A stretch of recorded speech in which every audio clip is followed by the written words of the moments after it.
주말에 기가 막힌 일이 있었는데요. 박원순 서울시장 그 수행비서 성추행 이 일이 불거지자 여기서 가까운 저쪽 산에 가가지고 이제 극단적인 선택을 했지 않습니까? 그거 뭐 엄청난 일이었죠. 지금부터 3년 전에 있었던 일입니다. 박원순 시장은 그 유서에다가 이렇게 써놨습니다.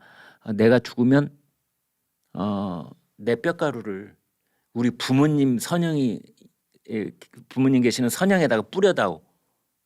그게 이제 그분의 유언이었어요.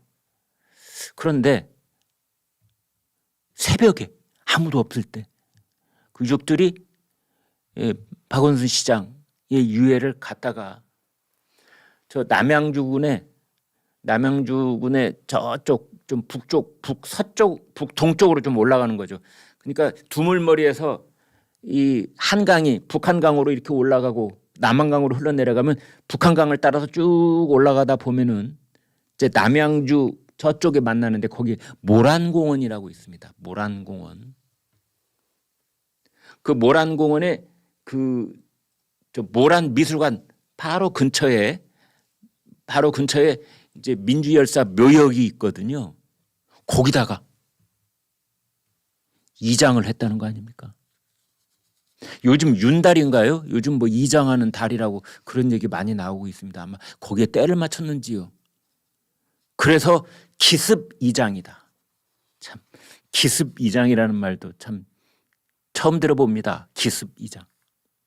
그런데 그 박원순 시장을 이제 이장한 그 곳이 전태일 열사 바로 뒤랍니다. 지금 저 사진에서 보시고 이렇게 제상을 차려놓고 그 두 손을 모으고 있는 그 분들이 이제 박원순 전 시장의 그 미망인 되시는 분, 그다음에 자식들인 것 같아요. 저쪽에 서 있는 사람들은 이제 관계자들인 것 같고요. 근데 그쪽에 이 모란공원 민주열사 묘역에는 박종철 열사, 문익환 목사, 조영래 변호사, 이제 이런 분들이 거기 지금 잠들어 계시거든요.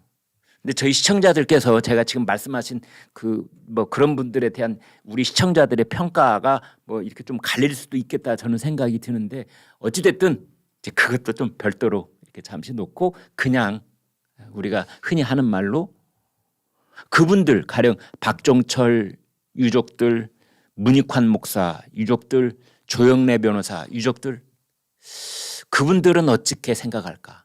갑자기 궁금해집니다. 또 이 모란공원에는요, 여러분 여성 인권 운동을 하다가 돌아가신 분들의 묘도 많이 있습니다. 그분들은 어떻게 생각할까요? 여성 인권 운동을 하다가 돌아가신 분들의 그 여성분들의 묘가 거기 있는데 바로 그 근처에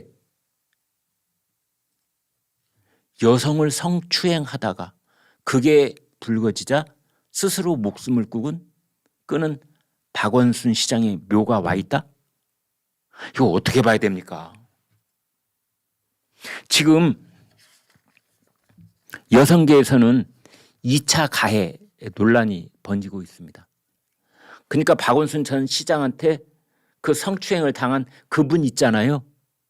그분은 이제 3년이라는 세월이 흘러서 이제 좀 잊어야지 하고 있는데 이런 일이 턱 있으면 입기는커녕 또 다른 가해를 받는다. 이제 그런다는 겁니다. 그래서 2차 가해다라는 건데 이분만 2차 가해일까요? 라는 생각이 드는 겁니다.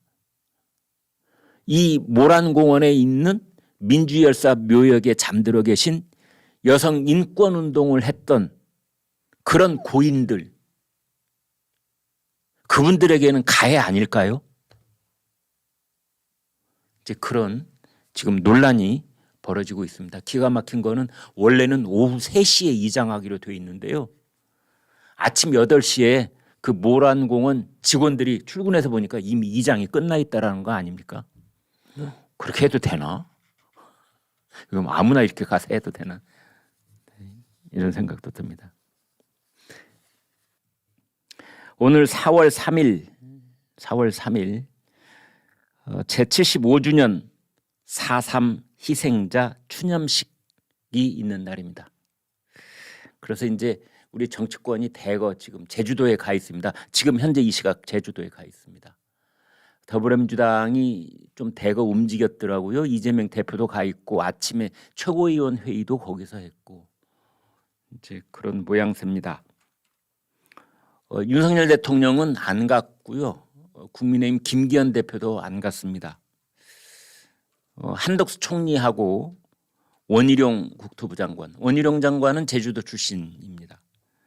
그다음에 이제 김병민 최고, 박대출 정책위, 이철규 사무총장 이렇게 가 있습니다.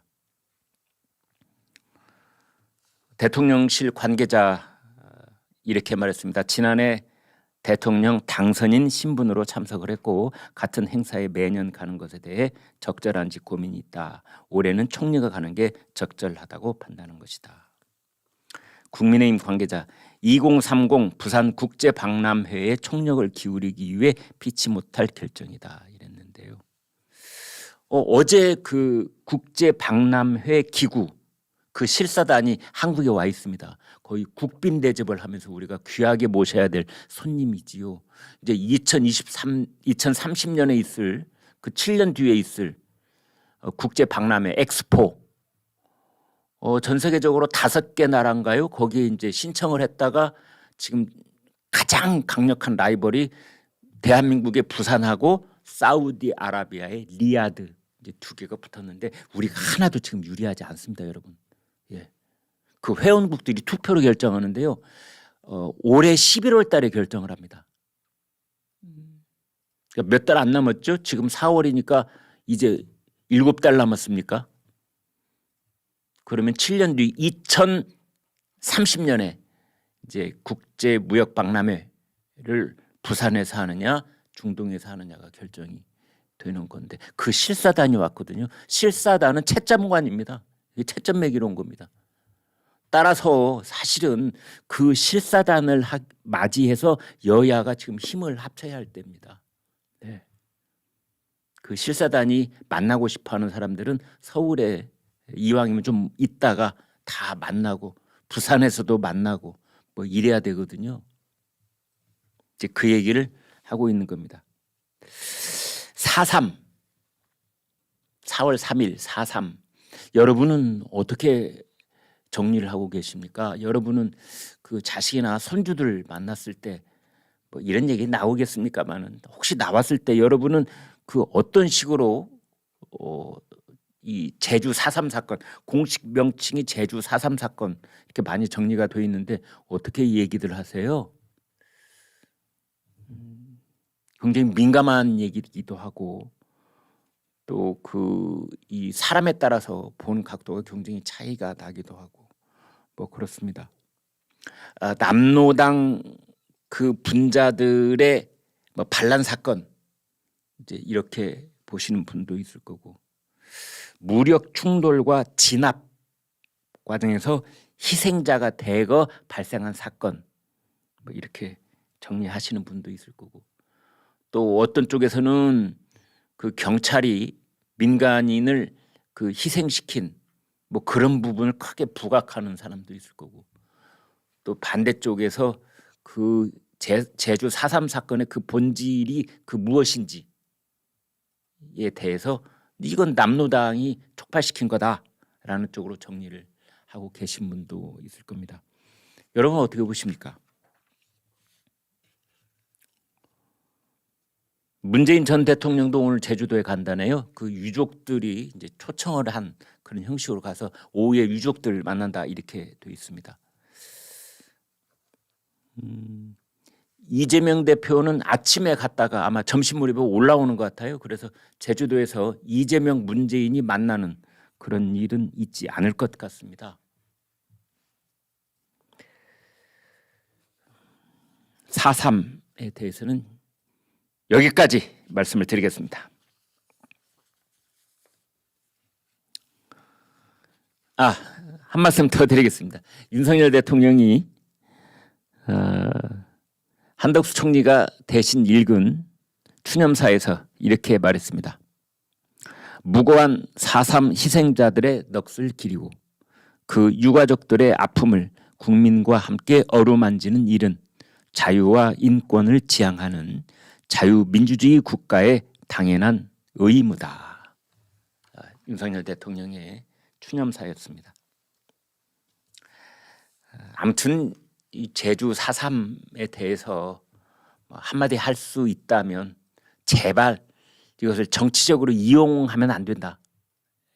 정치적으로 이용하면 안 된다. 이건 분명한 지적의 말을 할 수 있을 것 같습니다.